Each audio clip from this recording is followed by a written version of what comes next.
నమస్తే welcome to LTV news ముందుగా headlines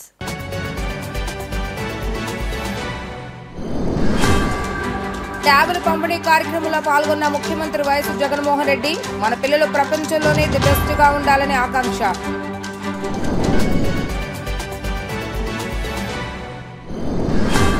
గుడదల Mary మాతను దర్శించుకున్న టీడీపీ అధినేత చంద్రబాబు నాయుడు దంపతులు సెమీ క్రిస్మస్ వేడుకల్లో పాల్గొన్నారు చంద్రబాబు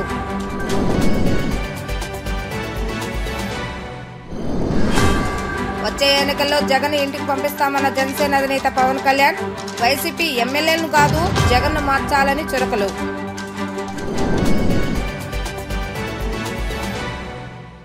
మన పిల్లలు ప్రపంచంలోని ది బెస్ట్ గా ఉండాలన్నదే నా ఆకాంక్ష అని ముఖ్యమంత్రి వైఎస్ జగన్మోహన్ రెడ్డి పేర్కొన్నారు. పిల్లలకు ఇచ్చే ఆస్తి చదువు మాత్రమేనని తెలిపారు. విద్యార్థులకు మంచి చేస్తుంటే విష ప్రచారం చేస్తున్నారని మండిపడ్డారు. విద్యార్థులకు చెడు చేస్తున్నామంటూ తప్పుడు రాతలు రాస్తున్నారని ఆయన ఆగ్రహం వ్యక్తం చేశారు.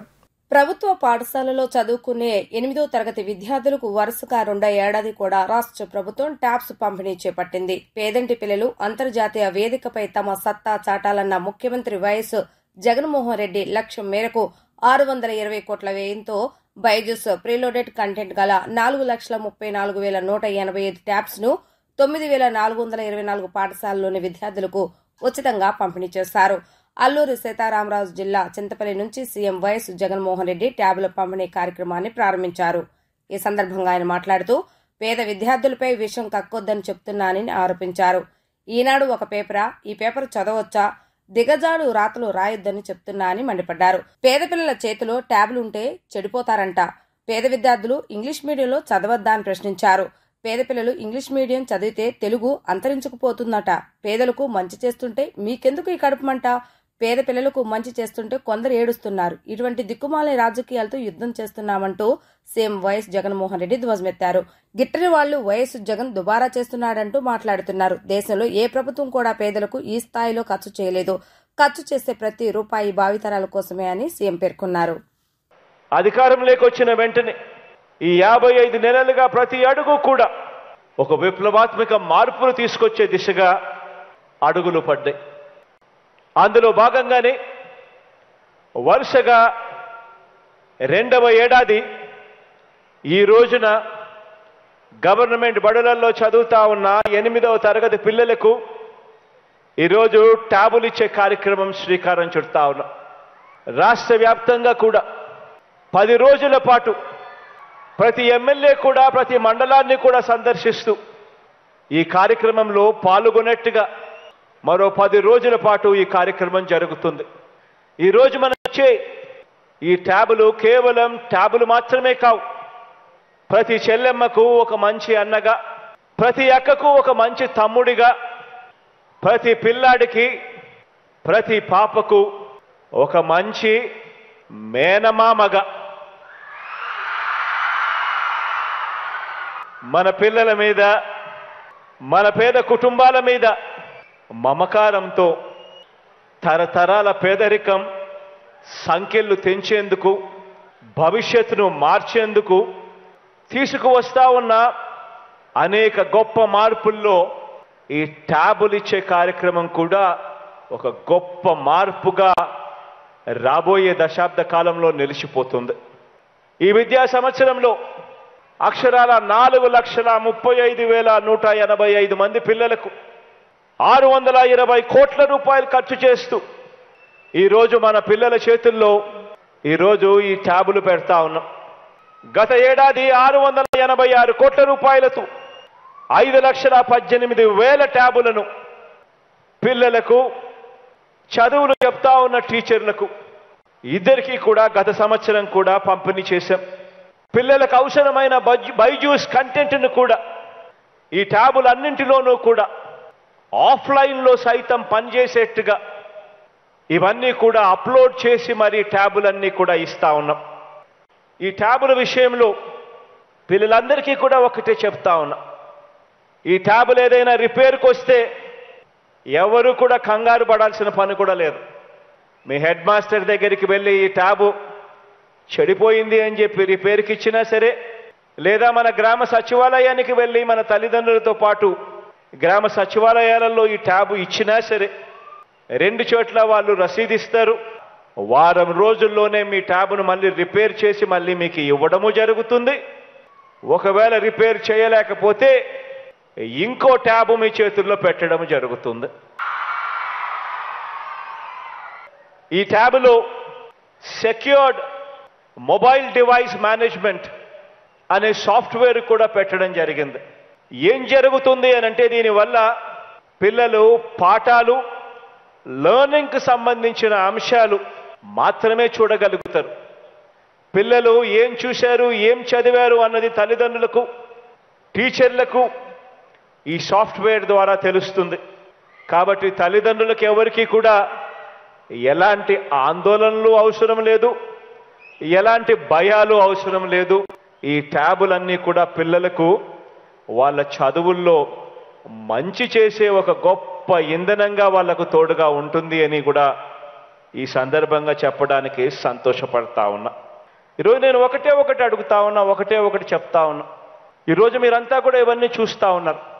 ఇదే ఈనాడు, ఇదే ఆంధ్రజ్యోతి, ఇదే TV5, ఇదే చంద్రబాబు నాయుడు, వీరంతా కూడా జగన్కు 10 తలకాయలు ఇట్లా ఉన్నట్టుగా చూపిస్తారు.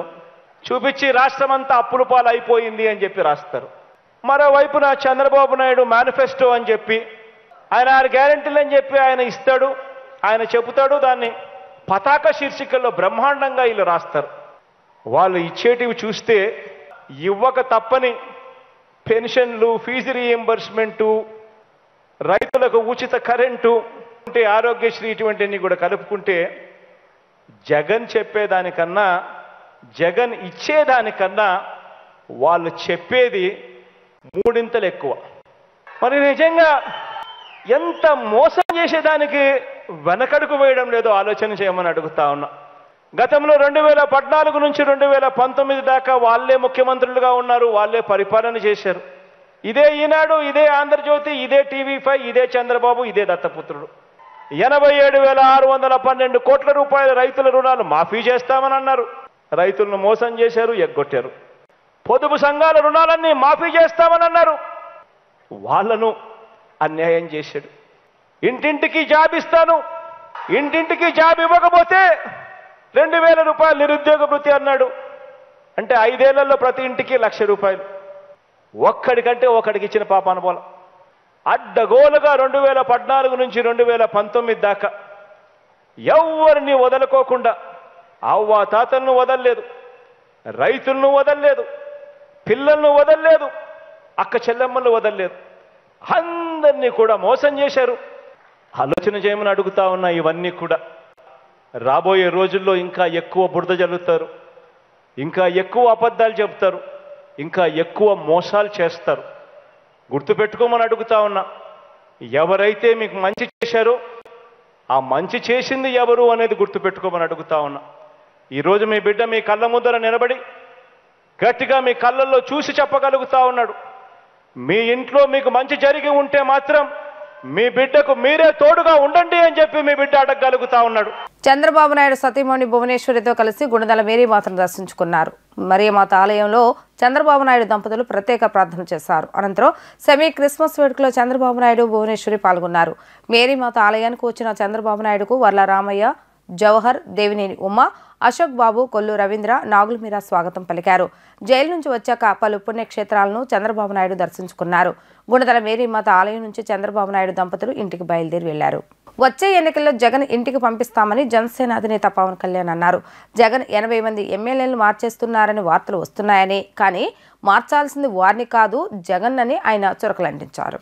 వచ్చే ఎన్నికల్లో జగన్ ని ఇంటికి పంపిస్తామన్నారు. జనసేన అధినేత పవన్ కళ్యాణ్ విజయనగరం జిల్లా నెల్లిమర్ల నియోజకవర్గం పొలిపల్లిలోని నిర్వహించిన టీడీపీ జాతీయ ప్రధాన కార్యదర్శి నారా లోకేష్ యువగళం నవశకం సభలో పవన్ కళ్యాణ్ మాట్లాడుతూ యువగళం పాదయాత్ర జగన్ మాదిరిగా బొగ్గల నిమిరే యాత్ర కాదన్నారు. ఇలాంటి పాదయాత్ర వల్ల చాలా అనుభవాలు ఎదురవుతాయని, తనకు రాని అవకాశాన్ని నారా లోకేష్ దిగ్విజయంగా పూర్తి చేయడం ఆనందంగా ఉందని పవన్ తెలిపారు. ఒకప్పుడు ఐఏఎస్, ఐపీఎస్లు ఆంధ్రప్రదేశ్కు రావాలని ఉవ్విళ్లు ఊరేవారని, ఏపీ ఒక మోడల్ స్టేట్ అని, అక్కడికి వెళ్లాలని చెప్పేవారని పవన్ కళ్యాణ్ గుర్తు చేశారు. కానీ ఇప్పుడు ఏపీకి ఎందుకు వెళ్లకూడదో చెప్తున్నారని ఆయన దుయ్యబట్టారు. చంద్రబాబు నాయుడును అరెస్టు చేసినప్పుడు తనకు చాలా బాధ కలిగిందని, తాను ఏదో ఆశించి ఆయనకు మద్దతు ఇవ్వలేదన్నారు. జగన్ చేసిన తప్పులకు సోనియా గాంధీ జైల్లో పెట్టించారని, ఈ కక్షతో చంద్రబాబు నాయుడు జైల్లో పెట్టించడం దారుణమని, విభజన సమయంలో తాను పోటీ చేయకుండా టీడీపీకి మద్దతిచ్చానని, 2024 టీడీపీ జనసేన ప్రభుత్వాన్ని తీసుకొస్తామని పవన్ కళ్యాణ్ ధీమా వ్యక్తం చేశారు. జగన్ 80 మంది ఎమ్మెల్యేలు మార్చేస్తున్నారని వార్తలు వస్తున్నాయని, కానీ మార్చాల్సింది వారిని కాదు జగన్ అని ఆయన చురకలంటించారు. ఈ సభని యువకులని సభ ఇలా జరుగుతుంది, నన్ను ఆహ్వానించాలని ప్రతిపాదన వచ్చినప్పుడు నాదెండ్ల మనోహర్ గారికి ఒకటి చెప్పాను. 220 రోజుల పైచిలుకు పాదయాత్ర చేసి 3000 కిలోమీటర్ల పైగా నడిచి 97 నియోజకవర్గాలు ప్రత్యక్షంగా అక్కడున్న ప్రజల కష్టాలన్నీ సాధక బాధలు తెలుసుకొని, ఇది లోకేష్ గారి రోజు, ఇది ప్రత్యేకించి ఆయనే ఉండాలి తప్ప ఇంకా వేదిక పైన నేను ఉండడం సబబా అంటే కాదు, మీరు ఖచ్చితంగా ఉండాలి అని లోకేష్ గారు మనస్ఫూర్తిగా నన్ను ఆహ్వానిస్తే 4 దశాబ్దాల సుదీర్ఘ అనుభవంతో ముఖ్యమంత్రిగా ప్రతిపక్ష నాయకులుగా శ్రీ నారా చంద్రబాబు నాయుడు గారు ఆహ్వానం మేరకు మనస్ఫూర్తిగా నేను ఈ ఆహ్వానాన్ని మన్నించి ఇక్కడికి వచ్చాను. మనకి రాజధాని లేకుండా విభజన జరిగి ఈ రోజున హైదరాబాద్ రాజధాని ఆంధ్రప్రదేశ్కి తెలంగాణకి ఉమ్మడిగా అభివృద్ధి చేసిన రాజధాని, సరైన పంపకాలు లేకుండా విభజన జరిగి ఇలాంటి కష్ట సమయాల్లో నేను ఆ రోజున తెలుగుదేశం పార్టీ, భారతీయ జనతా పార్టీకి సంయుక్తంగా నేను పోటీని విరమించుకొని మరీ మద్దతు ఇచ్చాను. దురదృష్టవశాత్తు చిన్న అభిప్రాయ భేదాలు కావచ్చు, కమ్యూనికేషన్ గ్యాప్ వల్ల కావచ్చు 2019లో అది ముందుకు తీసుకెళ్ళలేకపోయాం. ఆ తీసుకెళ్లలేని లోటు రియాక్షన్ వైఎస్ జగన్ ప్రభుత్వం వచ్చేసింది. నేను ఏ రోజున కూడా ఒక దశాబ్దం కాలం పాటు చాలా సుదీర్ఘమైన అనుభోగిలో రాజకీయాలకు ఈ ఆంధ్రప్రదేశ్కి కావాలి, నా వంతు కృషి నేను మద్దతు ఇద్దామని ఆ ప్రయత్నంలో మనం మిస్ అయ్యాం. దాన్ని ఈ 2024 మనం ప్రభుత్వాన్ని స్థాపిస్తున్నాం, మార్పు తీసుకొస్తున్నాం, జగన్ని ఇంటికి పంపించేస్తున్నాం. 25 మంది ఎమ్మెల్యేలని మార్చారు, మొత్తానికి కలిపి 80 మంది ఎమ్మెల్యేలు మారుస్తున్నారని నేను వింటా ఉన్నాను. మార్చాల్సింది ఎమ్మెల్యేలు కాదు, ఈ రాష్ట్ర ముఖ్యమంత్రి జగన్. మేము ఒక పార్టీగా ప్రజల పక్షాన్ని వహించి సద్విమర్శ చేస్తాం అని అంటే, కానీ దురదృష్టవశాత్తు ఈ వ్యక్తికి కక్ష సాధింపు వ్యక్తి, ఎవరు ఒక మాట అనకూడదు, ప్రజాస్వామ్యం అనే ఒక పదానికి విలువ తెలియదు.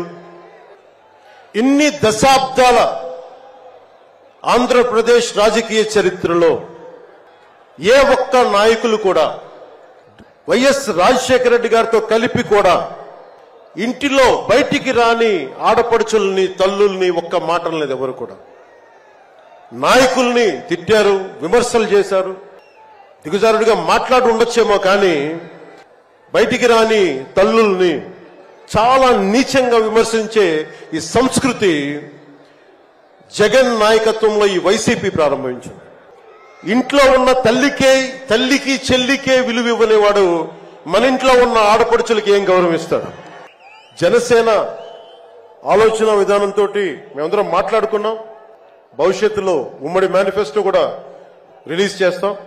ఇన్ఫ్రాస్ట్రక్చర్, రోడ్లు కానీ, హెల్త్ కేర్ కానీ, primary health care centres, secondary health care centres, tertiary health care centres, అలాగే మనకి యువతకి ఉపాధి అవకాశాలు, గవర్నమెంట్ ఎంప్లాయీస్ కి సిపిఎస్ రద్దు మీద ఎలాంటి నిర్ణయం తీసుకోవాలి, రెబీరో గారు పెట్టినట్టుగా పోలీస్ రిఫార్మ్స్, అలాగే టీచర్లకి ఉద్యోగాల భర్తీ, రైతులు, కౌలు రైతులు, ఉద్యానవన రైతులు, సెరికల్చర్ రైతులు, ఆక్వా రైతులకి లాభసాటిగా ఎలా ఉండాలి, ప్రభుత్వ పాఠశాలలు, సంక్షేమ హాస్టల్ స్థితిగతుల్ని ఎలాగ మార్చాలి, అంగన్వాడీ కార్యకర్తలకు ఎలాగ అండగా ఉండాలి, పంచాయతీల్ని ఎలా బలోపేతం చేయాలి, మత్స్యకారులకి, గిరిజనులకి, దళితులకి ఎలాంటి పథకాలుంటే వారి జీవితాలు మరింత మెరుగవుతాయి.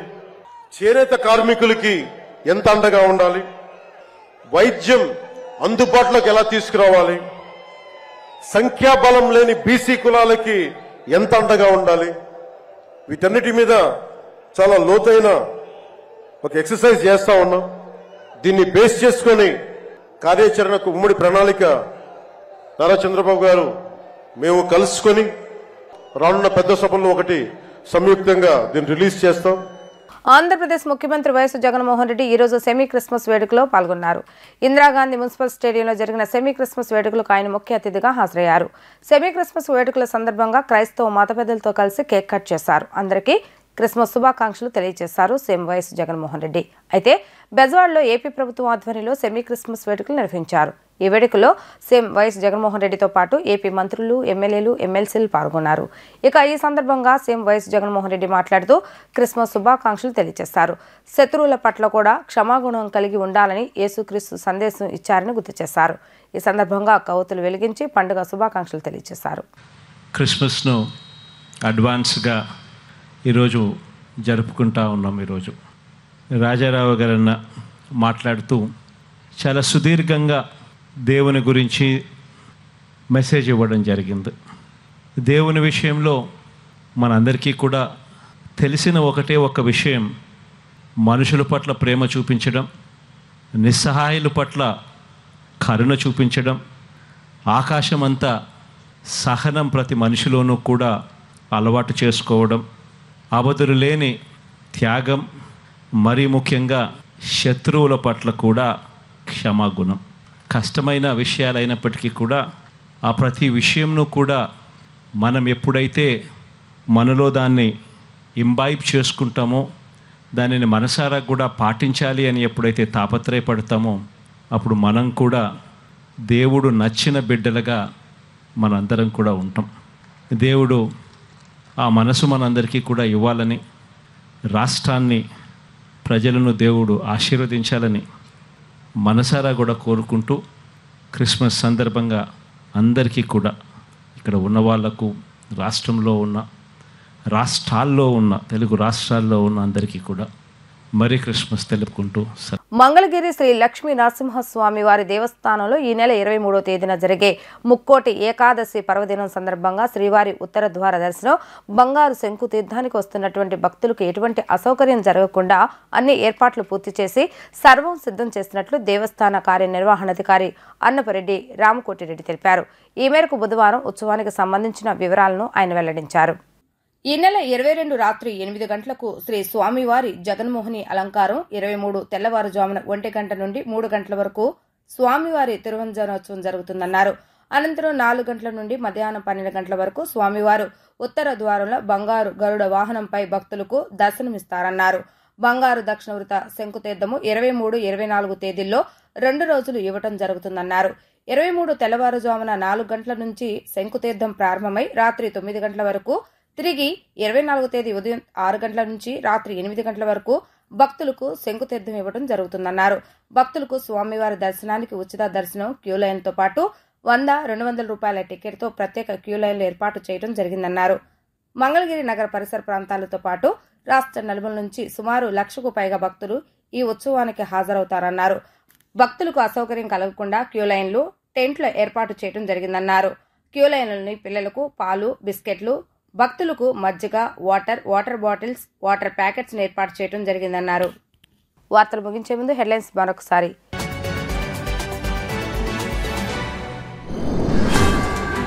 ట్యాబుల పంపిణీ కార్యక్రమంలో పాల్గొన్న ముఖ్యమంత్రి వైఎస్ జగన్మోహన్ రెడ్డి, మన పిల్లలు ప్రపంచంలోనే ది బెస్ట్ గా ఉండాలని ఆకాంక్ష.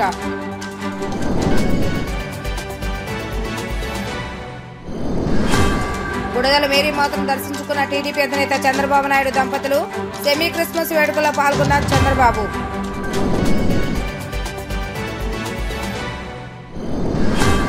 వచ్చే ఎన్నికల్లో జగన్ ఇంటికి పంపిస్తామన్న జనసేన అధినేత పవన్ కళ్యాణ్, వైసీపీ ఎమ్మెల్యేలను కాదు జగన్ను మార్చాలని చురకలు.